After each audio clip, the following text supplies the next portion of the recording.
Hey there, everybody, and welcome to the Android Central Podcast. It's episode number, that's a lot of numbers there, 106 for Thursday, August 16th, 2012. Welcome back. I'm Phil Nickinson, your host of the podcast and the editor of AndroidCentral.com.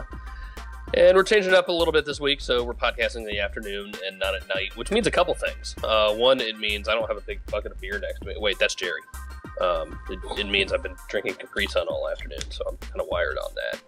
And if you're joining us for the first time, we do this most Thursday nights. We're doing a little early in the day this week just because. But we do it every week, bring you all the latest and greatest Android news and apps and devices, and sometimes we tell jokes. You know. And with us this week, we have Jerry Hildenbrand from the site. Hey, everybody. Minus my bucket of beer. Minus your bucket of beer. Is it too early for a bucket of beer? Is there a minimum? No, it's off camera. Oh, okay. And a little more wide awake, we have Alex Dobie from Manchester, England. Hey, everyone. What's it like for you? Yeah, it's, I guess, kind of almost dark out. So, yeah. It's the same, but a little bit earlier. It's almost dark here, but that's only because we're getting our daily tornadic activity. Here, I'm looking out the window on the other side. It's about to come down again. So this should be interesting. Ouch. We got a lot to talk about this week. I was putting the script together. It's like, geez, we got a whole bunch of stuff, and most of it's happened in the past 24, 48 hours, which is a little impressive because I wasn't even around for 2/3 of it. I suppose Android news is allowed to happen even when I'm not here. So I'm knocking stuff off. So let's just get to it. Probably the big one dropped overnight, and this morning, Google Play is finally going to get gift cards, I guess. It's not official yet, so there's that. But a new version of the Google Play Store app has started to push, and Android Police ripped it apart and found a whole bunch of hooks for gift codes, basically, for redeeming codes. And then this morning, we got slipped pictures of actual gift cards that were sent to us by somebody. So somebody... Thank you. You did a service to your country. And so we've seen them in, $10 and $25 denominations. You think we'll see bigger than that? Maybe we'll see $50 or $100 ones? I think we might see smaller, not necessarily bigger. Yeah. I think we'll see 50, from 5 50, to 100 is a 100. bit ridiculous. One at a time, boys. One at a time. Lag. All right. Well, and actually that brings up a good question. So right now we've only seen them for the U.S., right? $10, $25. Alex, do you think we're going to see them done in pounds? Are we going to see other nations? And that's the big you're question. going to need to have something to spend your pounds on first. So right now we've only got movies and apps over here. Right. I think if it ever does come to anywhere outside of the US, you're going to have the content there before you do that. Fair enough. Now, Jerry, I couldn't understand the two of you while you're talking at the same time. So you think we're going to see $5 gift cards or $50 gift cards? Yes, 5 to 100. Yeah. That's just, I can feel it. I suppose you imagine a $100 gift card. That's a lot off your Galaxy Nexus or whatever, isn't it? Well, and that's the other question. Will you be able to use it for stuff like that? Is it? What did it? Let me look at the picture again, because did it say devices on the picture? It said and more, so it could come under the more. Our favorite word, more. Coming soon. I'm more.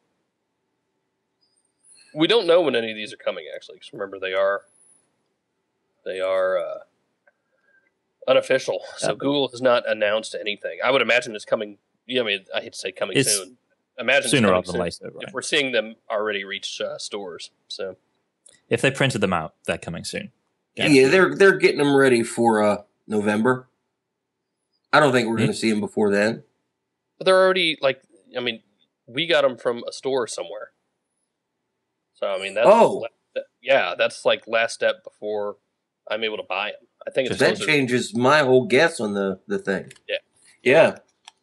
I had no idea where we got them. I just figured somebody somewhere had one in his hands. But and I don't know. I actually do not know. I don't mind saying I don't know which store we saw these from. I mean, you'd imagine Best Buy, Target, Walmart, wherever. Right? I got some phone calls to make. Yeah, you do. You think it's going to be as widespread? And Renee, you're listening in the background. I mean, the iTunes cards are available just everywhere, right? From the Quickie Mart to the Best Box. Yes. Well, Google bought the company that makes and processes all these gift cards. What, about a year ago? I didn't know. Yeah, like if you buy a Farmville gift card, Google owns that company now. Huh. Yeah, we wrote something about it. Now I'm going to have to find it. You all continue. Don't mind my keyboard. I'll type softly. This is a big deal, and it's a big deal for a couple reasons. One, well, I'm about to say something I'm not sure about. So let me phrase it in the form of a question. Is this going to open it up for developers to give away promo codes? I think it's going to open it up for anyone to give away promo codes. If you want to pay the money to get the code, then you get the code. It's as simple as that, I think. Sounds right to me, I guess. Yeah, I mean, we could give away a code if we wanted to. Well, hopefully we can. No, yeah, but I mean, without buying cards, like, well, developers. Oh, sure, yeah. I mean, I don't see why you wouldn't be able to do that. I don't see why Google, the king of all internet companies, would require you to buy a piece of card to do that. Right. Okay. Fair enough. Trying to think. I mean, Renee, let's pull you back in here again because you're the closest thing we have to a history on this. So iOS, iTunes didn't always have promo codes. How did that change the face of Apple, products at that point? I mean, it was not a smooth operation. At first, there was nothing, and then you could give out a limited amount of promo codes only in the U.S. They were U.S. only, and I believe they were limited to 50 per build of the application because Apple didn't want developers to just use them as a way to surreptitiously sell outside of the App Store. They wanted it to be used for promotional considerations. So if you updated the app, you got 50 codes. Later, it became international so that you could give them to developers or marketers or press anywhere in the world, but it's still 50 per app. So it's not perfect, but it's something for developers. We do get gift cards though too. I mean, if they run out, they will actually go buy gift cards for their own apps. Huh. No, I take it back because actually WebOS had promo codes for a long time as well. And they get tons of them. It wasn't just iOS. Maybe that's what doomed WebOS. It was the promo codes. We're done. That's it.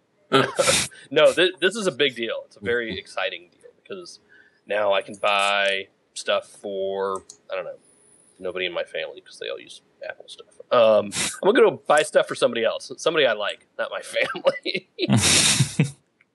No, I'll buy stuff for my parents. There I go. No, so, I mean, I can, send music to my parents and apps to my parents. And it's a big deal. But it's good, Phil, because if you want to buy little Timmy a present, like an actual physical present, and you go to the store now, your choice is iTunes, maybe Amazon, maybe Kroger's or something. Now you can choose to buy them a Google gift card. Right. Russell Holly from Geek.com was saying on Google Plus today that actually for parents this makes a huge difference because if you want to give your kids, say, a Nexus 7 without tying a Google account to it, this is a great way to do that. Is that... Yeah... Maybe. I'm not sure about that. Apple has allowances too. Like Phil could go in and say, "I want my daughter every month to get $10," and that's something good for parents to have as well. That's a good idea. Huh. Well, this is going to be interesting, and hopefully it'll happen. I think it's going to happen next week. Going on record, we'll say next week. So when it doesn't happen, it'll be next week until I can find what I was looking for. So I'm done. Okay. But I know we did it, and it's somewhere. I'm going to have to route it up later. Sure. Cool.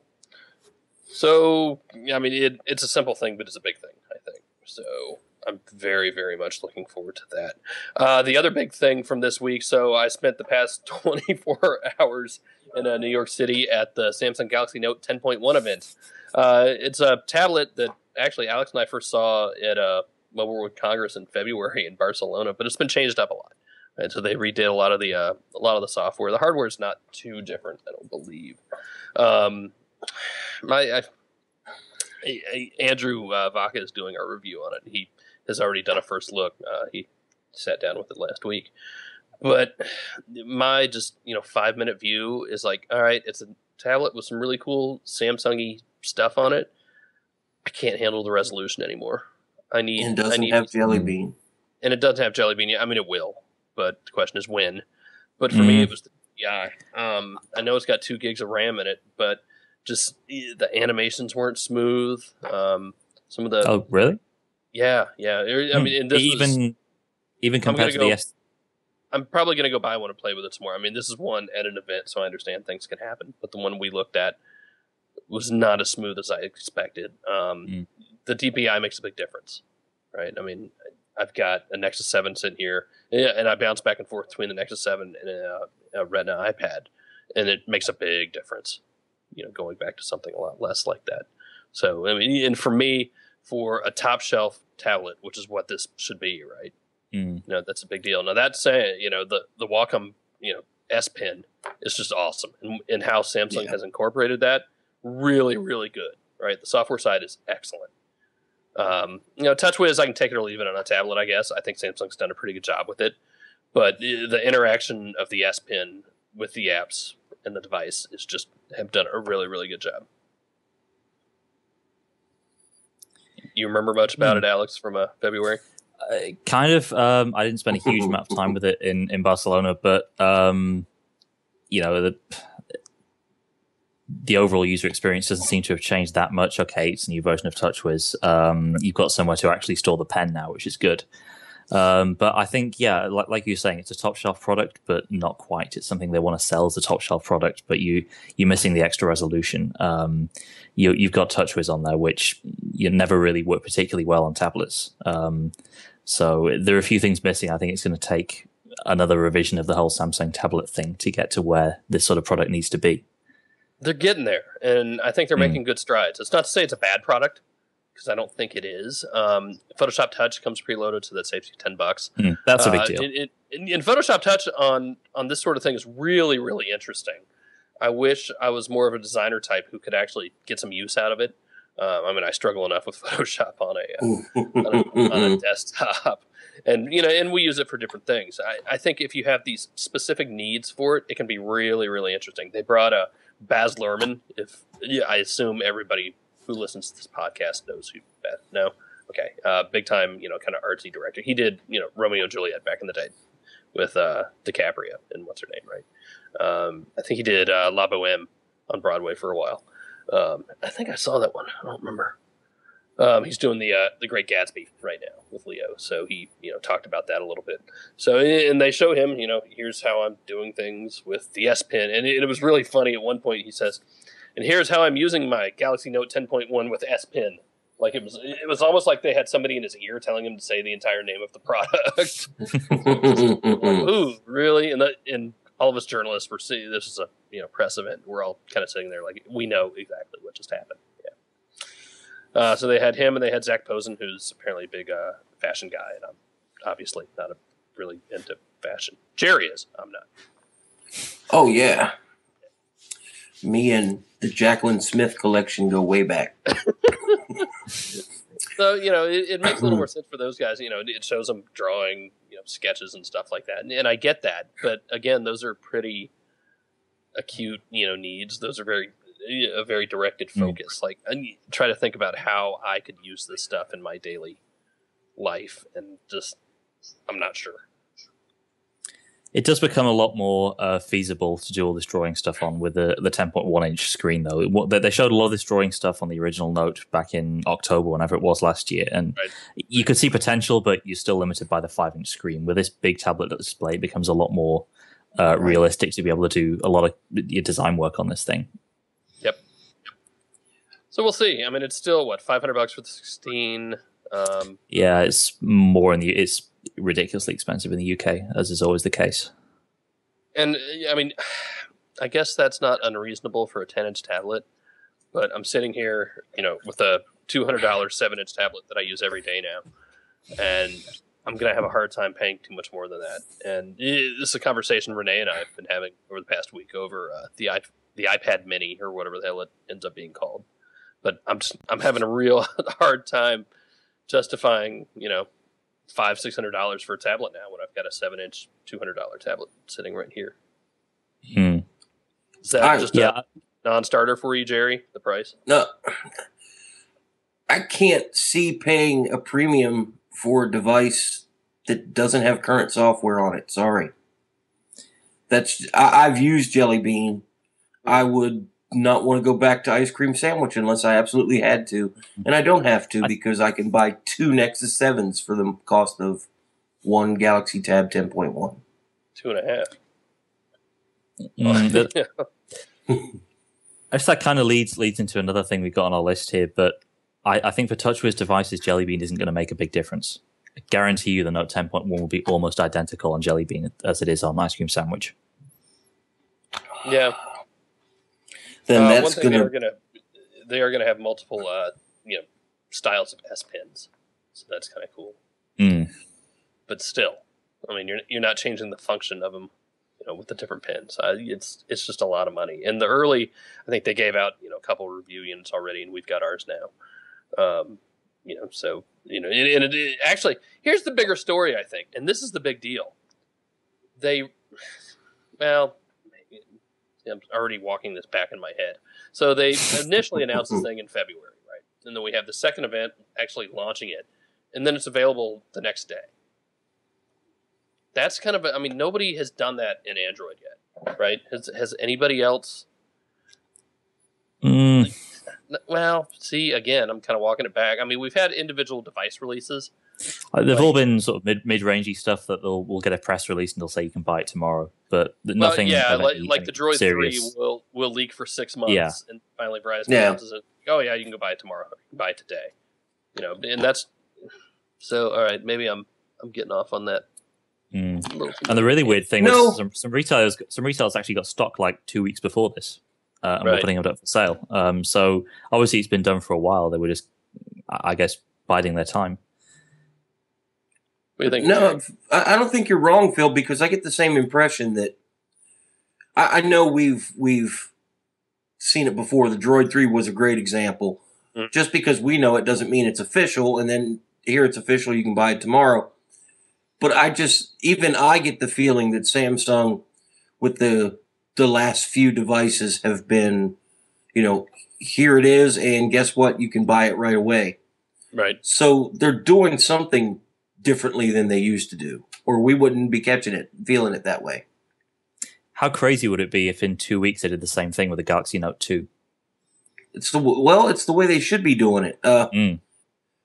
It's people like us are supposed to try to find rumors and leaks and post about them, and look, we've had a couple of fake things for the Note 2 already, but we know nothing about that still. That they're obviously doing a really good job of keeping these things secret. Yeah, I had an interesting discussion with somebody at Samsung about that the other night, and we've talked to them about it before. All the secrecy that went into it, and and I learned that a couple of the leaks that came out back for the Galaxy S3 were actually just prototypes, which goes back to the HTC thing that I went to up in Seattle, where we actually got to see the prototype steps, and so now I just question everything. When we see a leaked something, I'm like, I have no idea what that is. It could well just be a prototype device that. It's just part of the process, and I do not know anymore. So I question the hell out of any leaked device now, which kind of makes things a little less fun, unfortunately. But I mean, they're doing interesting things. Give them that. Yeah, so that's the Note 10.1. I want to be a little more excited about it. We're giving one away. That makes me excited. I like giving away expensive stuff. So we're going to go out and buy one and give it away. So that'll be fun. And I'll tell you what, I've got an extra S Pen here. We'll throw that in as well, just because. Anything else on the Note 10.1? I don't want to get away from this extra S Pen. So, like, you lost it on a review unit and you just found it the other day? No. Did you steal it from New York? Yeah, they sent everybody home with one. So I've got it. No, and you remember what happened. I reviewed the AT&T Note, and they gave us not unlike this, right? So I think it was called the S Pen holder that the little stylus fits into, and it makes it look and feel like a real pen, right? Oh, I remember now. Yeah, I liked it a lot. It felt really, really nice. Felt really good. My only problem with it was there's no place to put it, right? Because it doesn't fit into the device. I said, you're going to lose this thing. And damned if I didn't lose it. It might still be here somewhere in my room. I have no idea where it went, so I had to go out and buy another one to send it back with the review unit. So we'll give away this the BT S Pen. Is that a Bluetooth one? Yeah, it is. It's Bluetooth. British Turbo Steel, BTS. Yeah. Oh, actually, this is the one that you talk to. So, Ooh. so you hold it up, and it works as a Bluetooth headset. Which, okay. Did Moneypenny give you that? That's all I have to say about that. Man, we're kind of blowing through everything. We've got a bunch of little stories. Yeah, let's just keep talking Samsung then, and let Alex talk about. What do you have? The Note, or no, the GS3. Sorry, say again. The Galaxy S3 that you've been playing with today. Yeah, it's a little bit anticlimactic. We've got a leak that came out this morning of Android 4.1 on the S3. So it's, as you'd expect for a lot of early leaks, it's still a little bit janky. There's still stuff that doesn't work. NFC is pretty much completely broken. But it's Jelly Bean. It's on the S3. It still looks like a Galaxy S3. It's still running TouchWiz, and 90% of everything that you see on there is going to be TouchWiz. You do get the redesigned notification pull down. That's very nice. Everything's in there. You can expand all kinds of different notifications. That's really cool. Besides that, besides the few features that you get like Google Now, it's nothing really has changed in TouchWiz. It's the same thing as we always get with a leading device that has a skin on it.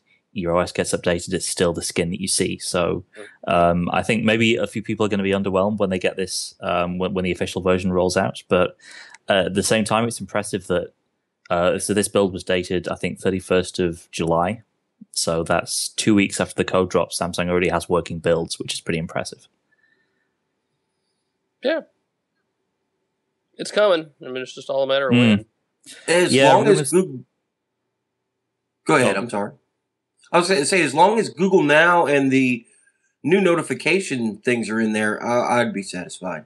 That's the two things I had to have. Google Now is kind of interesting because what you do to get to it now is because obviously you've got physical buttons and capacitive buttons. Right. You can't pick up just the way you can the GeneX. The way you get to it is you hold down the home button to bring up the task switching thing. At the bottom, you have a Google Now button that you press next to the task manager button. So you can still get to it without going back to the launcher.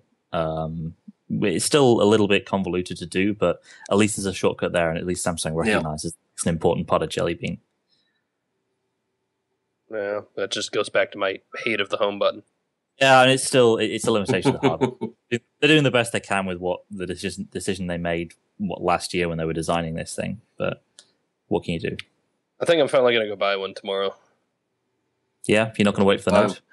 I was going to wait for the unlockable Verizon one, but now that you can overwrite the bootloader, there's just kind of... What do you mean for your Verizon? Don't do it, Phil.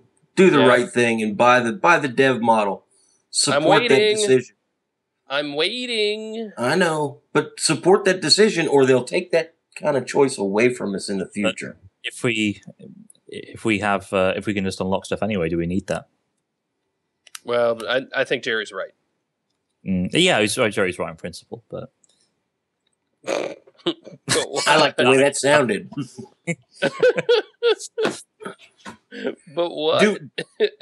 Do we need it? No. But you yourself $300 by getting the one that you can just break into. Yeah. No, Jerry's right. I need to wait. Well, I mean, if nobody buys it, Samsung won't ever do it again. Right. And it's very important that I don't think people have really thought that through, just how important it is that Samsung is willing to step up and create a separate SKU. I'm sure it's the same device, but separate. Or that Verizon is letting them.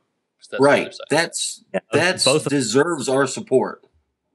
Both of those in themselves are kind of strange that there would be a separate a separate SKU for it, and that Samsung would be willing to go to bat for the developer community in that way. Yeah. And somebody in the chat said, why is it important if we can just use an exploit? Because what if you don't get lucky next time and nobody leaks you the files you need? And they don't make an unlocked one. Then you just sit there and you look at it and tears well in your eyes. And I suppose the important thing to know with the exploits is that this isn't just someone being clever and exploiting it. This is something being leaked.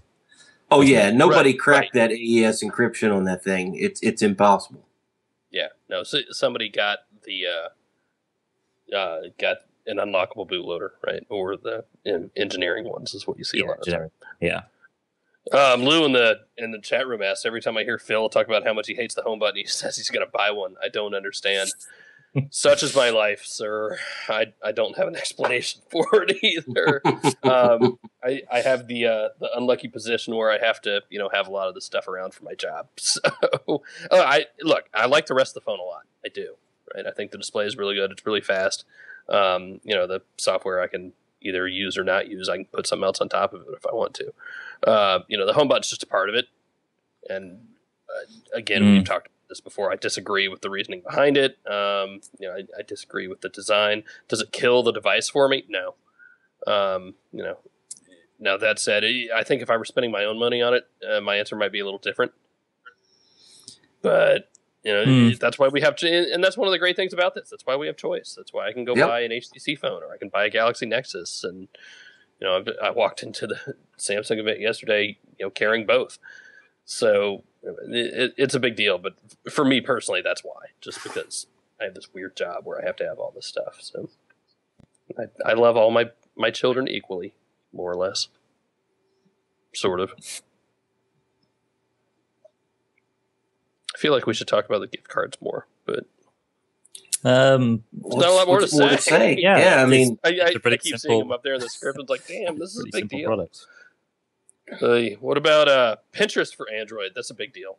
So I'm not sure how much of a big deal it is for the people listening to this podcast. I hate to say it's a woman thing, because it's really not. It's a woman. Yeah, it is. It seems. No, look, I know guys who use Pinterest. Not as many, but for anybody who uses Pinterest, this is a big deal. Put it that way. Okay. Yeah, it's the same kind of thing as Instagram coming to Android. It's these big name iOS apps, right? Getting this extra audience to tap into. I'm a little surprised it was out already, because when I talked to them back at Google I/O, they made it sound like fall toward winter. I'm trying to remember when they said. I'm sure they were saying it was months, not weeks. No, and the because guys I was standing right next to you talking to the guy. Yeah, and the developer's like, honestly, I have no idea when it's coming out, because we're not. I don't even know what it's going to look like. So in for fact, some reason, I need to play 6 with weeks come to mind. Has it been 6 weeks since I/O? Probably about. Yeah. Yeah, about that. Yeah. So maybe that's what he said. Yeah. It just felt like it was going to be longer. So that's a big deal. Go download that if you haven't yet. Instagram 3.0, so I was playing with that. And Instagram needs to get some serious kudos for this update. So the big thing is, everything's faster, whatever. But they've really increased the geotagging, right? So when I launch it up for the first time after upgrading, it takes a look at all your pictures and looks at the locations that are assigned to them. It says, all right, here's a group of pictures from when you're in New York. Here's a group from San Francisco. Here's a group from Pensacola. Here's a group it found London. I don't think it found any from Spain. Might not have had it when we were in Spain. I don't remember. So, it says, all right, do you want to take these images and actually apply the location to them so people can see them on this map? And it said, sure. It says, all right, and anything you didn't agree to, we're just going to strip all that information off of it. So there's just no way I can get on there. And now I can see them on a map, and other people can see on the map, where I've been with these pictures. And it kind of gives them more context, which I think is really nice and really interesting. And I think they did a really good job of it. I'm just looking at mine here, and it's really weird because I've reset this GNext as I got back. So I've got 3 in San Francisco and 1 in Manchester, which is kind of weird. No, it's a good update, I think. It brings context to pictures, and it kind of sticks them in galleries, which is something Instagram has never had, right? Instagram has always just been this feed of pictures. Big stream, yeah. Yeah, which is interesting in itself, but I think so is giving things context. It always was a bit disorganized by design, wasn't it? Yeah. And it's not to say it's perfect, but it's good. It's a really, really good update, I think. And there are little design things I'm seeing here and there that can be improved on, but things can always be improved on. So there's Instagram. You guys want to talk Flash for a minute? Yeah. I kind of don't. Is it? Flash is Well, dead. no. Flash is Yeah, dead. We've known it Flash was is going to be dead. dead. Adobe said it was going to die. It's dying. Now they've made it unavailable for download, except it is from Adobe. Well, I was rereading this, and it's the way they're doing it is really strange. It's still on there, and if you have a device that's shipped with Flash, you'll be able to download Flash on it.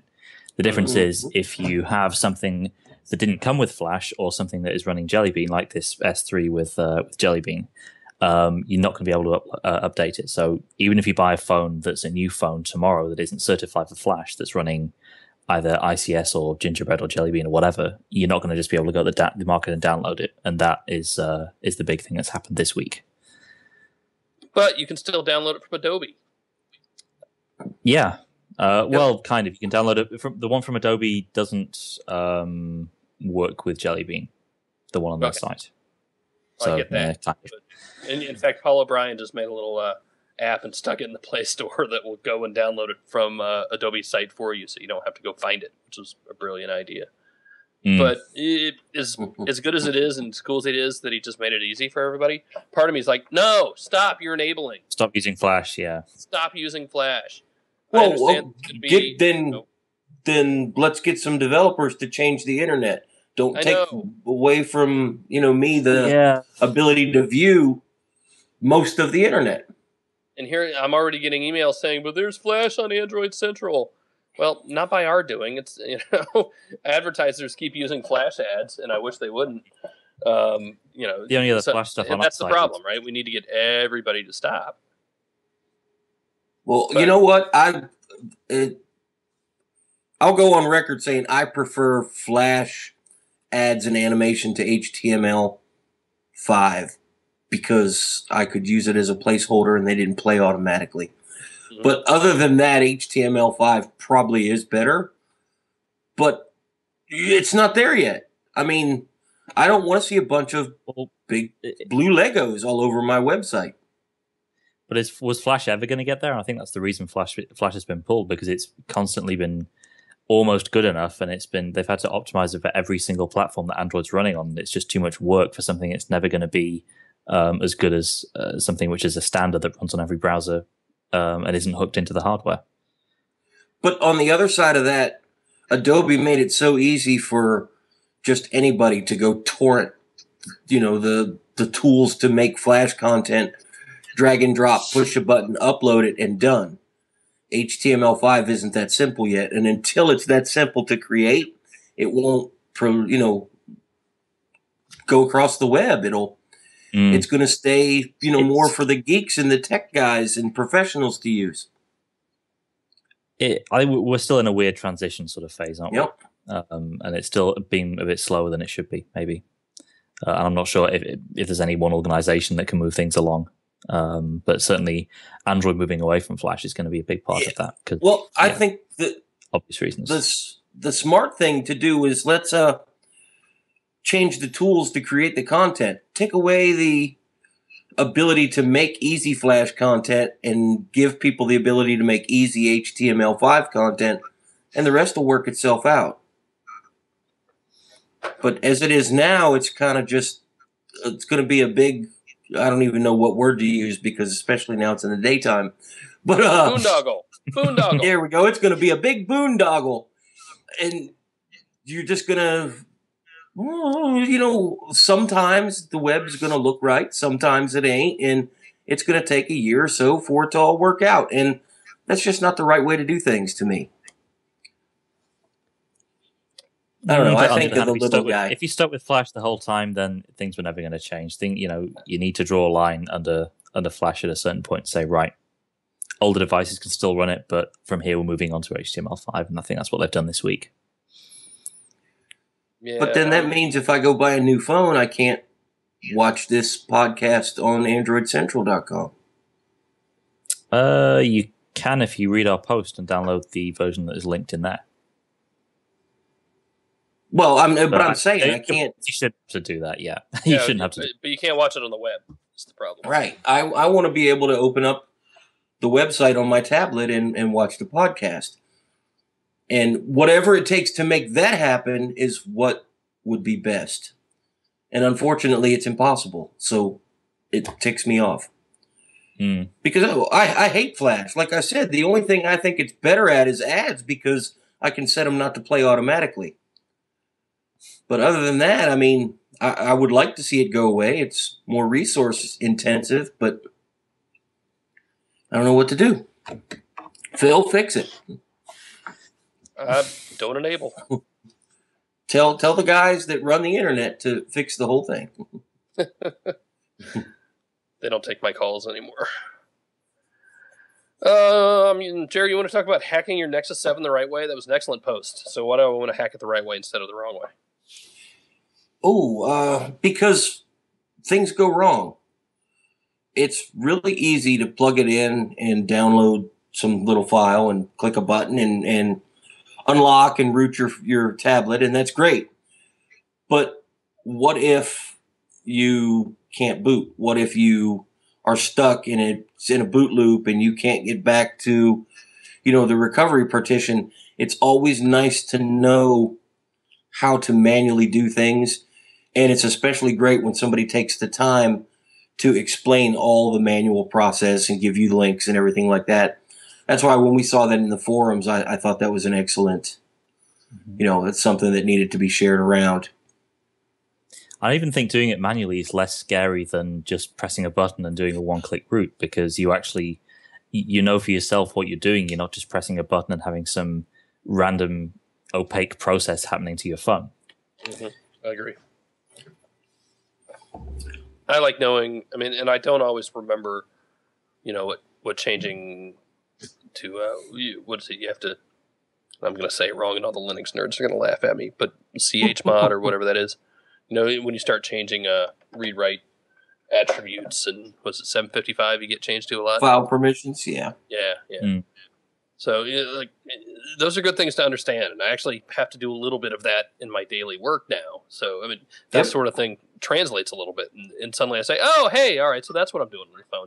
I'm changing the read-write permission on this file so that it can go somewhere else, or on a folder or whatever, right? So I get it. It makes a little more sense. I usually forget it the next day and have to ask Jerry again. That's why I'm here. Yeah. I feel a little more proud of myself.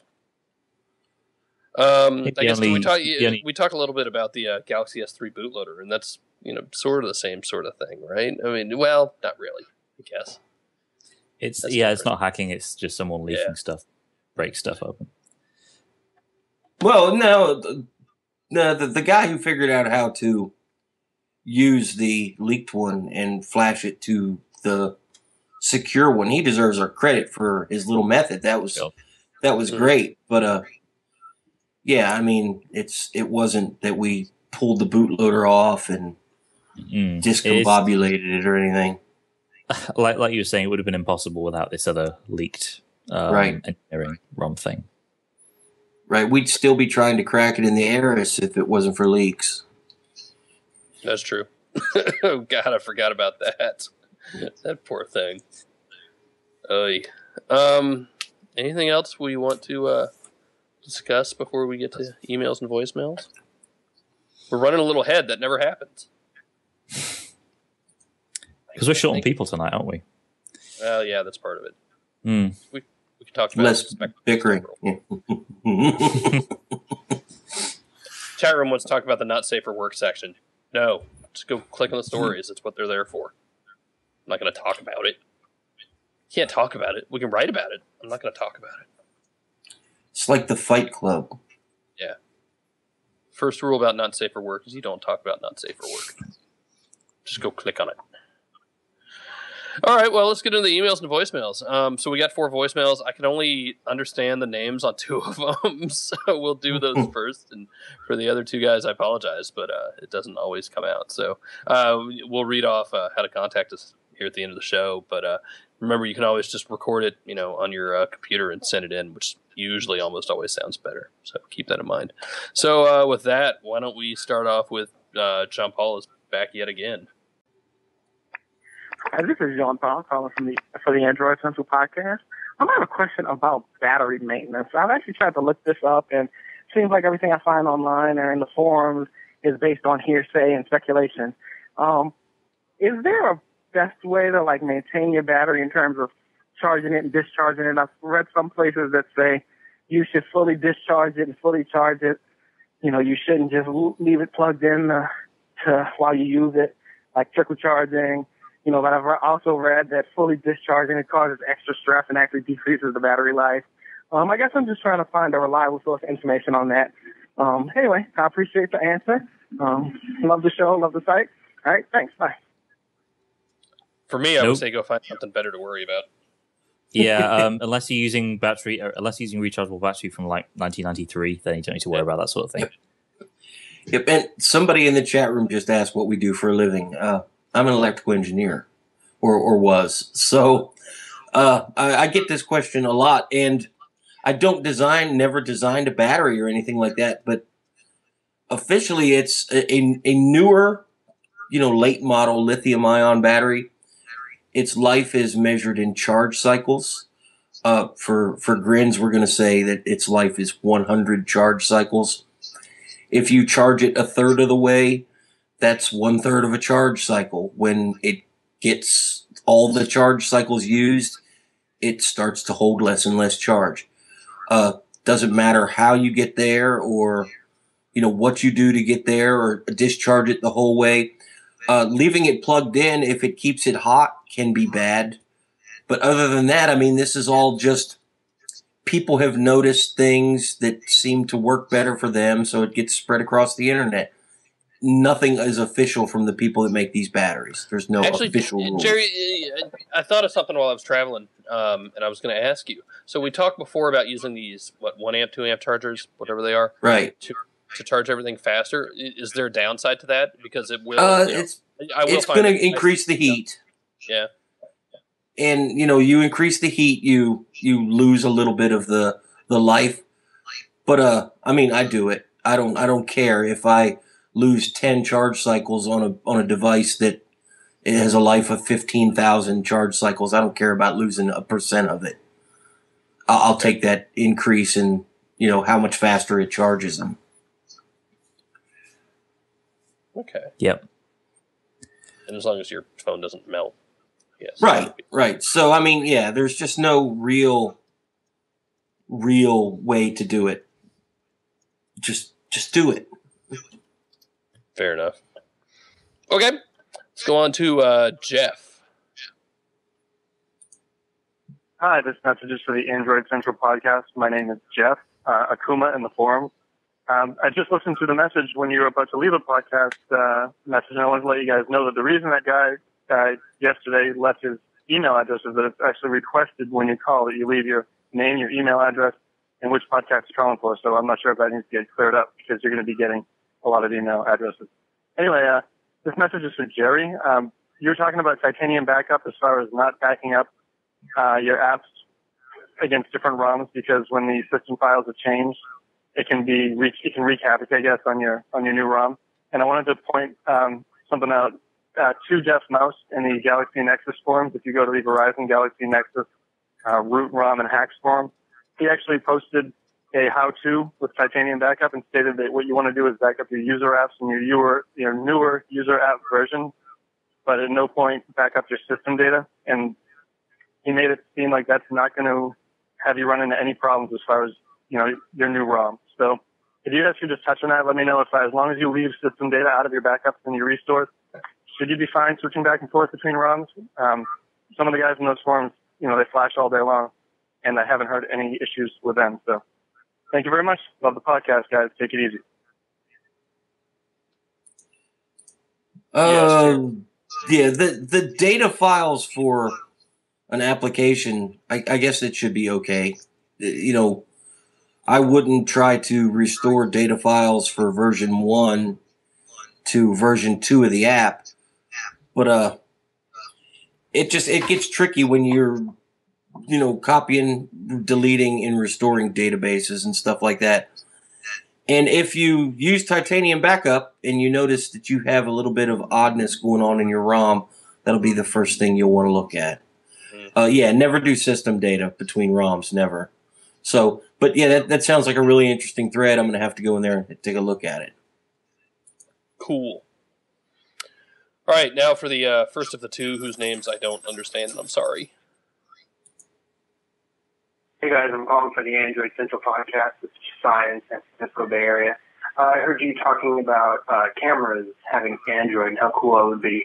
One feature I didn't hear you mention, though, was using NFC.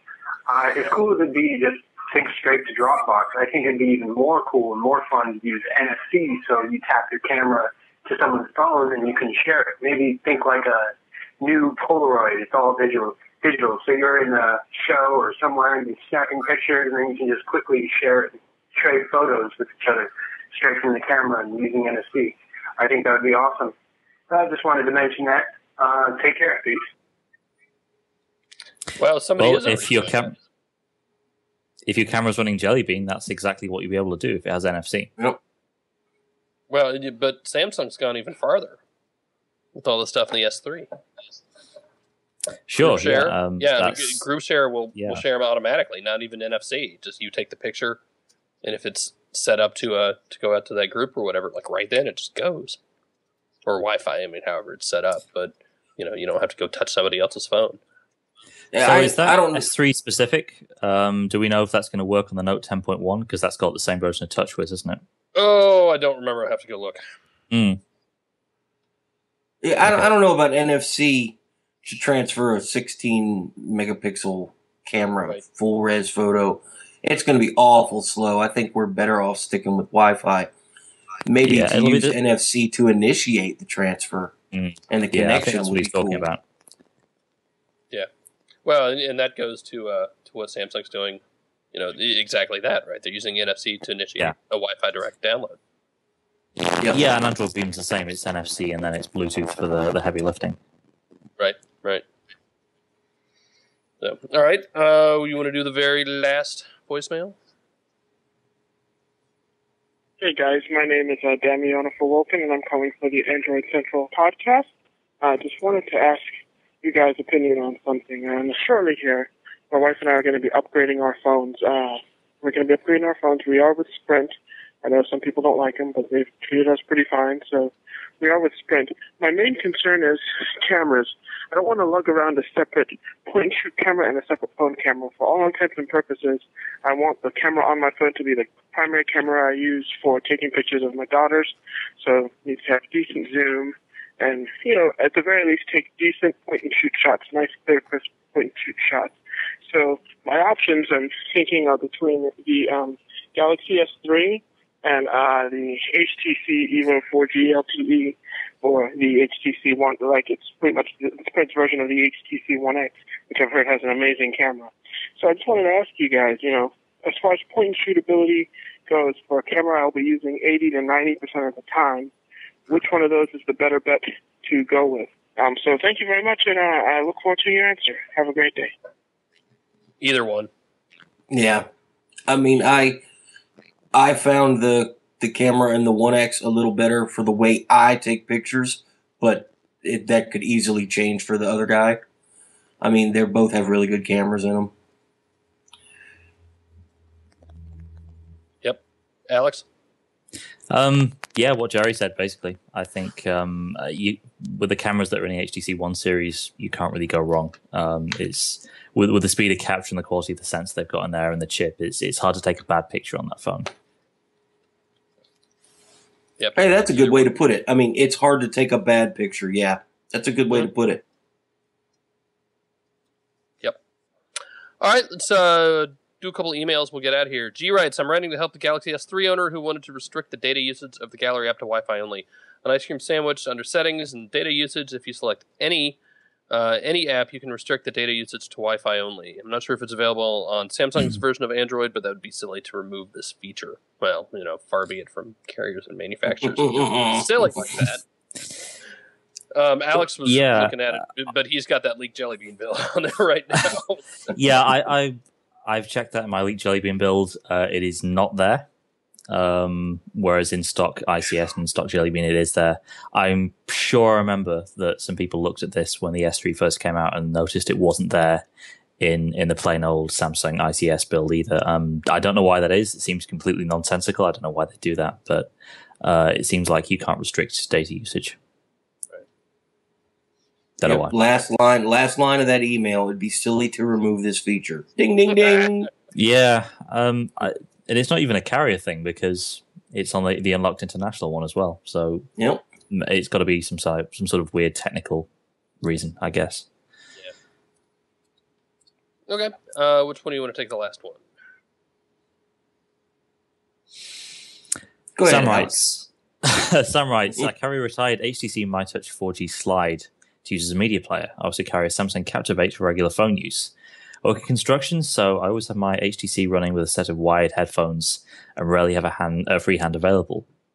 What I want to know is there a way to pair the phones via Bluetooth or Wi-Fi so I can answer calls on my HTC?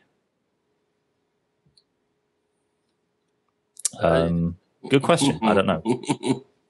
Yeah, I mean that's so you've got two phones. One is connected to the other, and then I know. Put the SIM in the MyTouch would be the way of doing it. Yeah, I mean, you know what? As soon as we say no, I don't think you can do it. Somebody's going to figure out some sort of janky, weird way to make it happen. Yeah, I'm sure you could do it with a custom ROM because it's you can route calls through Bluetooth, can't you? I think. Yep. Just most phone firmware doesn't support it, but if you have a custom ROM, I'm sure there's something you could do, some kind of rooted app that you'd be able to get that would do that. Interesting. I'm just trying to think if there's any way you could You'd install Google Voice on the MyTouch and put a SIP number in it and connect it to Wi-Fi. But then again, I mean, I don't know. I'm sure there's some janky, weird way to do it, but like no elegant way of doing it. Probably is the answer. Cool. Oh, hey, and to go back and answer the question about email and so when you call to leave a voicemail, I actually refuse to take Dieter off of that. I'm just leaving him there until he calls and yells at me. But no, most of the time I actually edit out people's email addresses, and I just forgot. Last week I missed one, so that's why we all started yelling. And I couldn't very well edit that out because you lost the context for us laughing afterwards. So that's where that came from. So, if you want, you can leave us a voicemail. 888-468-6158. That is 888-468-6158, extension 222. That'll leave us a voicemail. You can email them to us. That's awesome as well. And also email your questions to podcast@androidcentral.com. We love getting those, especially the voicemails. You can get us all on Twitter @Android Central. I'm at Phil Nickinson. Jerry is at GBHIL. Alex is at Alex Doby, though pretty much we're all on Google Plus most of the time these days. I'm still on Twitter a lot because I have to. all the cool kids are on Google Plus. I know. Just search for our names. None of us has the cool vanity names yet, do we? But you're actually verified, Phil, so how come you don't have that? I know. It's select verified people. Right. I have no idea how I got verified. It just happened. They gave my vanity name to Inman. As we are every week, we are brought to you by shopandroid.com. You can also get them at that same phone number, 888-468-6158, or just go to shopandroid.com. I tell you, I'm playing with something interesting right now. So this has been in the store for a long time. It's the BlackBerry Music Gateway thing. It's just Bluetooth, one output for speakers and then micro USB in. And it works decently. It doesn't work horribly. It doesn't do a lot. It just plays music. But it's $50 instead. It's about $50 for to get exactly what it is. Instead of like $300 for the Nexus Q that I also love. But it's so much cheaper. So look for something on that soonish. I'm working on it. Anything else? Jerry, Alex, get out of here. I think we're done. I think we're think done. so. Chat room, thank you guys. See y'all next week. See ya. Bye. Later on, folks. Yes, John Paul.